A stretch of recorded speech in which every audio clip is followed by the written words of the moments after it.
panawagan, tayo po muna ay mag-gather dito sa unahan. Tumayo po tayong lahat as we come to the presence of the Lord, as we worship, as we praise, as we remember the goodness of the Lord. Let our hearts, not only our voice, be in tune to the presence of our God. You know, as we continue to study the book of Job, at sa aming devotion today, marami po tayong matututunan. Marami po tayong mga practical takeaways na pwede po natin i-apply sa ating mga buhay. Nakita ko po doon, even when Job questioned God, nandun pa rin yung katapatan ng ating Panginoon sa Kanya. Doon sa kahuli-hulihang parte ng book of Job, chapter 42, na-restore pa rin ang lahat ng nawala sa buhay ni Job. Makailang ulit itong na-restore at namuhay pa siya ng matagal. Sabi doon, he lived a long and full life. Kaya mga kapatid, kahit ano yung pagsubok na pinagdadaanan natin, or kahit ano yung tagumpay na tinatamasa ng ating mga buhay, lagi po nating alalahanin yung katapatan ng ating Diyos sa ating mga buhay. You know, minsan akala natin tahimik ang Diyos, parang wala siyang ginagawa. Pero ang totoo, even in His silence, we can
devotion ngayon ay sa Job chapter 42 verse 1 to 17. Yung binigay ng Diyos sa akin ay yung 1 to 6. So ano ba ang naging ng buhay ni Job? So ang aking binigay dito na title is Restored Life. So ano ba ang nangyari kay Job sa buhay niya? Diba? Then katulad sa atin, ang pananampalataya natin sa Panginoon. Like for example, tayo na lang mag-asawa. Yung ano ba yung nangyayari sa atin ngayon bilang mag-asawa sa pananampalataya sa Panginoon. So binigay ang title, ang ano ko dito, ang focus ko dito is a sovereign. So kung tayo nandun sa Diyos, ang buhay natin bilang mag-asawa dapat parehas tayong pananampalataya sa Panginoon. Kasi like for example, kung ako lang naman ang nakaka-recognize sa Panginoon, pero yung asawa ko hindi. So conflict ang dalawa nila. So hindi tayo magkaintindi yung dalawa. So dapat, ang pananampalataya natin sa Panginoon ay isa. Para doon natin maranasan ang pagiging, ang pagkilos ng Panginoon sa ating buhay. So katulad sa atin, lahat ng mga bagay na gagawin natin, kailangan i-recognize natin sa Lord. Sa ating mga problema yung pinagdaan ng asawa, mga kapamilya, kamag-anak, o sino man. So, hallelujah.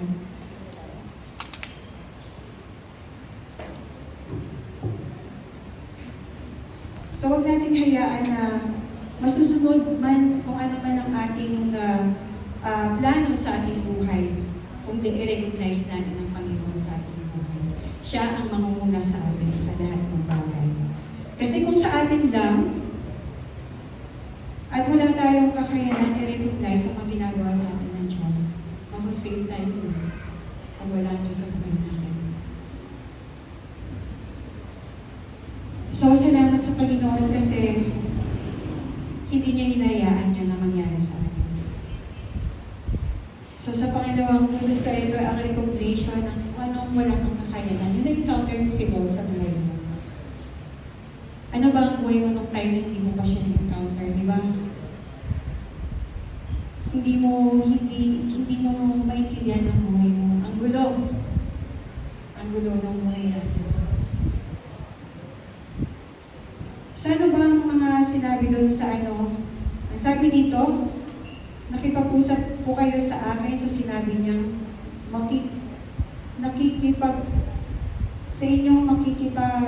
sa inyong buhay, sagutin ko ang mga tanong na narinig ko lang sa iba, ngayon na nakita ko na kayong ibig sabihin ng marirecognize ninyo kung anong hinaharap sa Panginoon. Nung first time ko nakilala ang Panginoon, talagang hindi ko maintindihan ang buhay ko Ang gulo. Ang gulo ng buhay ko nung wala ko yung Panginoon. Pero nung na-receive ko si Jesus Christ as my Savior, alam ko na anak ako ng Diyos.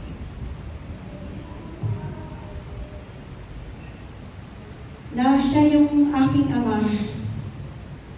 At doon naging tama ang relasyon ko sa God. Hindi ako yung pag-ewang-ewang. Minsan sa buhay natin may mga problema tayong pinagdadaanan. Pero ang Diyos nagbibigay sa atin ng lakas. Ang Diyos ang nagbibigay sa atin ng ang faith natin na mas matatag pa. So the third one is repentant heart. May mga bagay kasi na pumapasok tayo sa mga salita na hindi natin pinag-isipan na makakapagsakit tayo sa ating kapwa, sa ating pamilya, sa ating mga anak. So, tapos sa mga problemang pinagdadaanan natin, sinisisi natin sa Diyos minsan. Bakit nangyayari ito sa atin? bakit nangyayari yung mga problema na aking pinagdadaanan.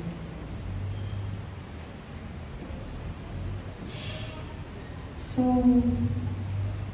salamat sa Diyos na binago niya ako. Salamat sa Diyos sa mga problema pinagdadaanan ng asawa. Wala naman yung mga pinagdaanan namin. Lalo kami nagiging strong sa faith sa Lord. So ano bang ang nagbibigay sa atin to recognize ang Panginoon sa mga problema na overcome natin?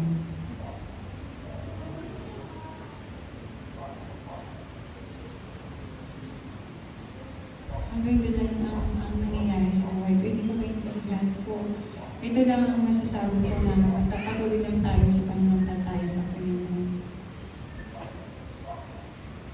Lord, salamat sa araw na ito, Panginoon, na binigay mo, Panginoon, sa amin. Salamat sa kalakasan na binigay mo at lakas ng loob na nandito po ako sa iyong harapan, Panginoon. Salamat sa biyayang binigay mo sa amin. Salamat, Lord, sa lahat ng kalakasan, buhay na kayak, Panginoon, sa iyo. Lord, we give up all the glory and praises to you, Panginoon. In Jesus' name we pray. Amen.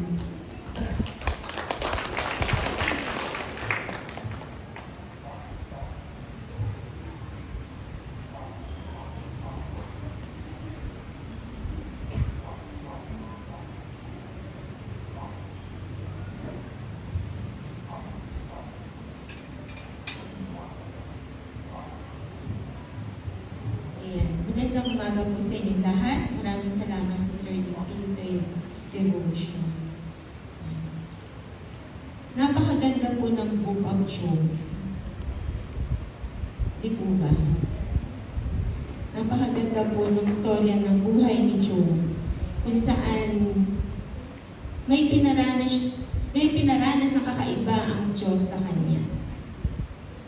Nakita natin dito si Job bilang lingkod ng Panginoon. Lingkod po ba siya ng Panginoon? Sa inyong palagay? Amen.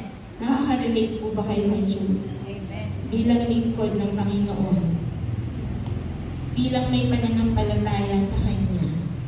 Bilang kumikilala sa makapangyarihang Diyos. Pero, dumating ang matinding pagsubok sa isang lingkod ng Diyos. Napakahiwaga po nung actually ako po personally, inaaral ko po itong Job, ilang beses ko siyang binabasa, pero hindi ko siya talaga maintindihan. Kasi nandito na tayo sa final part di ba? Yung chapter na ito, yung ating devotion today is yung final epilogue na ng Job. At nandito, katulad nga ng sinabi ni Sister Lucille, yung restoration ay binigay talaga ng Panginoon kay Job. Pero tingnan natin, ano ba yung halaga nung kwento ni Job sa buhay natin ngayon bilang mananampalataya? Bakit sinaysay mula simula hanggang matapos yung paghihirap niya at dumating doon sa restoration? Sabi ko nga kay Brother Pablo, bakit gano'n? Ba't hindi nagustuhan ng Lord yung mga sinabi ng mga kaibigan ni Job? Pero parang tama naman siya. Kasi yung katwiran ng Diyos, yung kanilang sinasaysay. Pero meron pala silang gustong tumbukin dito. Alam niyo po ba yung salitang karma? Madalas ibang marinig yun. Ito yung common language kasi natin sa mundong ito. Yung may good and bad karma daw. So kung ginagawa mo ay mabuti, mabuti din yung karma mo o yung babalik sa'yo. Pag ito naman ay hindi tama o masama, ganun din ang mangyayari sa'yo. Pero totoo naman that our God is a just God. Walang nalilingid sa ating Panginoon. Kita niya lahat. Kita lahat ng Panginoon kung ano ang ginagawa natin sa kaliwanagan o sa madilim. Sabihin kahit taguyan, kita ng Panginoon. Kaya dito nakita ko rin na hindi pala totoo yung karma na yun. Hindi pala yun yung basihan ng Diyos para maging just God siya. Kasi si Job, matuwid eh. Di ba sabi matuwid nga si Job, but he allowed Job mag-suffer. So merong gustong ipakita ang Panginoon sa atin. Mabuti ang ating Panginoon. Napakabuti niya. At ang nakita pa dito ay si Job, diba, challenge niya eh. Challenge niya si God. Challenge niya yung justice ni God. Question niya. Tinanong lang naman na hindi naman tayo question na talagang mali ka. Pero Job challenge God. Pero anong sagot ng ating Panginoon? Sa Job 38 verse 2, sabi, sino ka na nag-aalinlangan sa aking karunungan? Ang mga sinasabi mo'y nagpapatunay lang na wala kang nalalaman. And after nun, sinaysay ng ating Panginoon, paano niya nilikha ang kalawakan? Hindi niya directly sinagot si Job, bakit ako nagsasuffer? Hindi naman ako naging masama. Bakit yung masama nag-i-enjoy sa buhay nila? Bakit ako wala akong maalala ginawa kong masama? Pero sinaysay ng Diyos kung paano niya nilikha ang kalawakan. Ano ba yung ginawa ni Job? Job demanded a full explanation from God. Pero ano ang tugon ng Panginoon? Sa Job 41-24, sabi, makikipagtalo ka pa ba sa makapangyarihang Diyos? Sinasabi ko bang nagkamali ako? So wala pa rin direct action. Wala pa rin direct answer na natanggap si Job ba't siya nagsasuffer.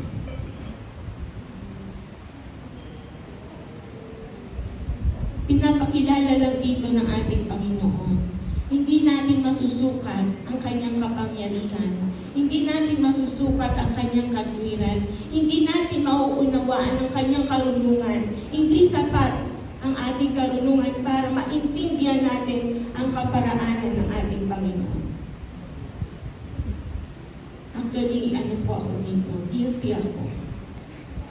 Kasi dumaan din po ako sa matinding pagsubok. Hindi man kami parehas ni Job, pero nakita ko yung sarili ko dun sa asawa ni Job.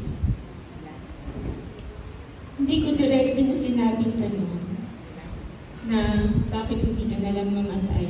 Bakit nalang i-curse ang Diyos mo para mamatay ka? Hindi ko yun binanggit. Pero question ko, yung nangyayari sa buhay ko noon. Nung time na yung nakikita ko, yung anak ko na nagsasuffer.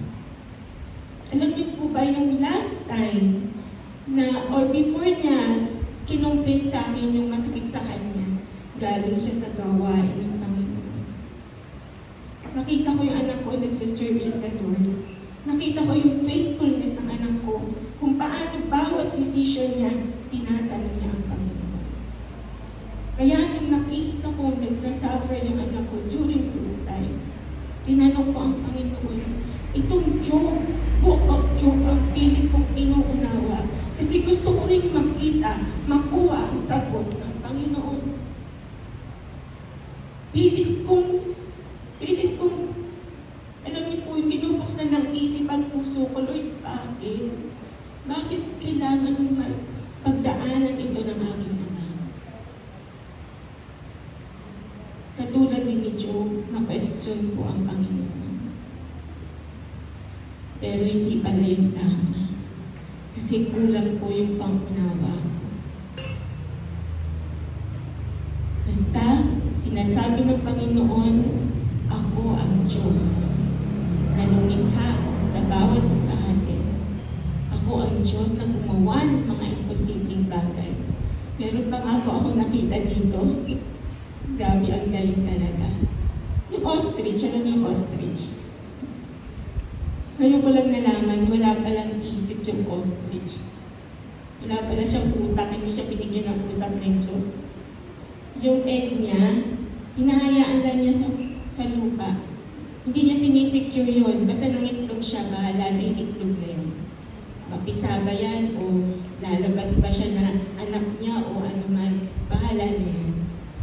Sabi ng Panginoon, bakit siya naging ganun kabrutal sa anak niya o sa itlog niya. Kasi hindi ko siya binigyan ng isip. Diba? Talagang wala tayong idea kung paano create ng Diyos sa mundo. Hindi natin maki-question kung anong ginagawa ng Diyos sa buhay natin. Pero ang mahalaga, alam natin na mahal niya tayo. Alam niyo po yung best example na hindi nag-question sa ginawa niya, ang Panginoong Jesus. Hindi niya question ng kanyang ama. Bakit ako? Bakit ako nagsasuffer ng ganito? Bakit kailangan kong pagdaanan ito? Hindi niya question.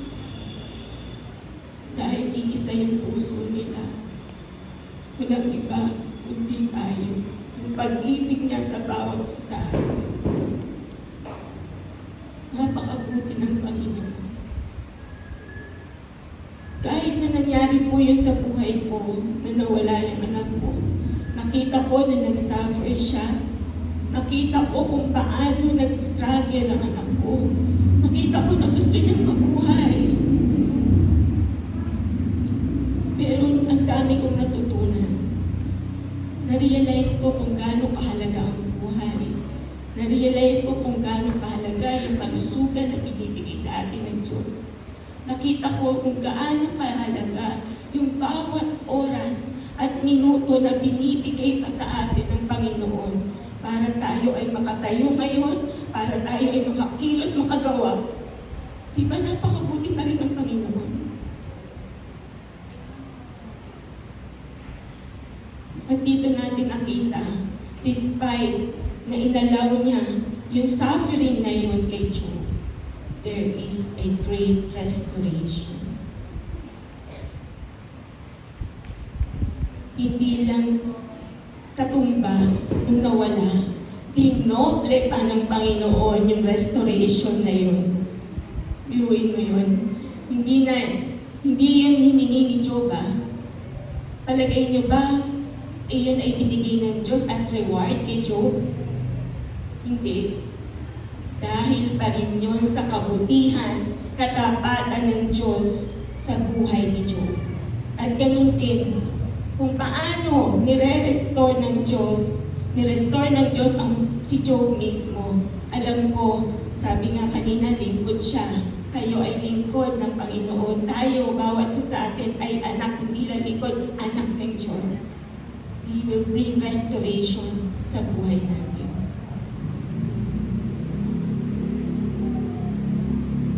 He will bring restoration, great restoration. Hindi lang pang lupa, hanggang langit. Kung saan makakasama natin siya habang buhay. Amen. Kaya yung challenge dito, the life of Job show us, invite us to honestly bring our pain and grief to God and trust that the cares, realizing He knows exactly what He is doing. Na natin questionin kung ano yung ginagawa nito sa buhay natin. Pagpasalamat na lang natin. Dahil He allows these things, dahil may better plans pa siya. Mas mabuti kaysa nalalaman natin. Dahil binigyan lang niya tayo ng limitasyon. Magpasalamat tayo, limited lang yung kakayanan natin. Dahil meron tayong unlimitless God. Amen. Hallelujah. Purihin ka, Panginoon. Lord, maraming salamat po. Dahil nakita namin sa buhay ni Job kung paano na hindi mo siya binigo. Nagpakilala ka talaga sa kanya kung sino ka. Hindi niya naunawaan yung pinagdadaanan niyang sufferings na yun. Pero nagpakilala ka lang sa kanya kung ano ka, sino ka, at ano ang kaya mong gawin. Ganun din po kami, Panginoon. Madalas, sa konti konting sakit, konting hirap, konting pagdurusa, naki-question namin ang kabutihan mo, Panginoon. Pero kahit kailan, di ka nagkulang. Kahit kailan, Panginoon, nandyan ka, tapat ka palagi. Totoo ka sa iyong salita. Totoo ka sa iyong mga pangako, Panginoon. Lord, tulungan niyo po kami na sa bawat pagdaan namin sa challenges ng aming buhay, maging kapatid kami, Panginoon, sa iyo.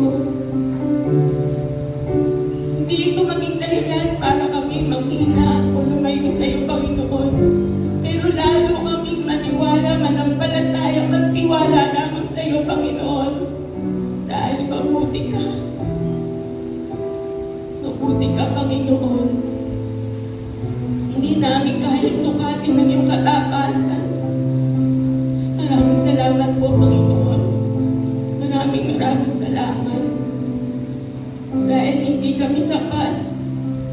Dahil kulang kami, Panginoon. Ginawa mo kami na limited lang. Dahil ayaw mo na magmayabang kami.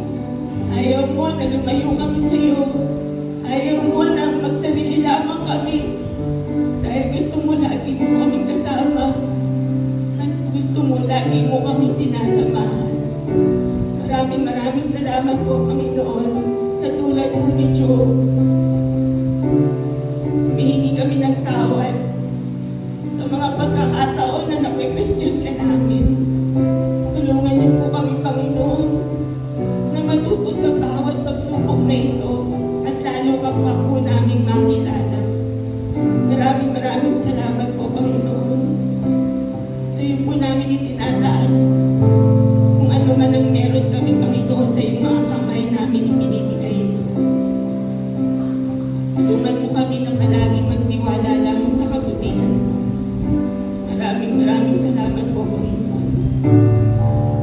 Lord, sa umagang ito, nandito muli ang bawat anak mo, Panginoon. Masaya kami, nagagala kami para magpuri at magpasalamat sa iyo, Panginoon. Dahil sa buong linggo na ito, you sustain everything that we need. You protected us, O God. You healed us, O God. Patuloy ka na hindi nagbabago sa buhay namin, Panginoon. Kaya nandito kami, nagagala kami, Panginoon, nagkakaisa kami, na magpupuri at magpapasalamat sa iyo. Today is a celebration, O Lord God, of your goodness sa buhay namin. Kaya itinataas po namin ang gawain na ito sa iyong mga kamay. We ask, O Lord God, for your divine anointing sa lahat ng mga lingkod mo na gagamitin sa araw na ito. Wala ka pong lalampasan, Panginoon, mula sa ushering, sa martial, sa music ministry, sa dance ministry, sa multimedia, Panginoon. Lahat po ng lingkod mo, Panginoon, na tatayo, na magpe-pray, mag-i-intercede, lalo na po ang gagamitin mo ngayon na si Sister Mincy, Panginoon. Tinutulog po namin siya sa inyo, Panginoon. Give her the double portion of your anointing, Panginoon Diyos. Nawa ang mga salita na iahayag niya na iahayag mo sa umagang ito through her, Panginoon, ay tunay nga po na magbibigay ng pag-asa sa amin, magbibigay ng kalakasan sa amin, Panginoon. Maraming salamat po, O Diyos, sa mga pagkakataon ba na ibinibigay mo, Panginoon, para marinig namin at matutunan namin ang iyong mga salita. Lord, we declare na ikaw lamang po yung mararanasan namin sa umagang ito. Wala ka pong lalampasan, Panginoong Diyos. Bawat isa sa amin ay kakausapin mo. Bawat isa sa amin ay tutulungan mo, Panginoon, na mabago ang aming buhay. Maraming salamat po. Lord, sinasadsala namin ang lahat ng plano ng kaaway na wasakin o sirain ang gawain na ito. Naging yung focus namin, Panginoon, wag mo hayaan na ma-distract. We declare the victory. We declare the victory na gawain na ito, Panginoong Diyos. Even sa lahat ng mga materials na gagamitin, hindi po ito magkakaroon ng problema. Maraming salamat po, Panginoong Diyos. Ngayon pa lang, O Lord God, i-declare the victory ng gawain na ito. Maraming salamat po. Ito po ang aming dalangin sa makapangyarihan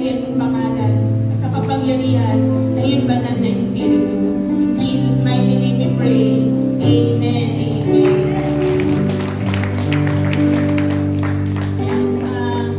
sa mga kapatid po natin na tatayo sa umagang ito, yung nag-submit kanina, Sister D.A. Alagay, wala siya.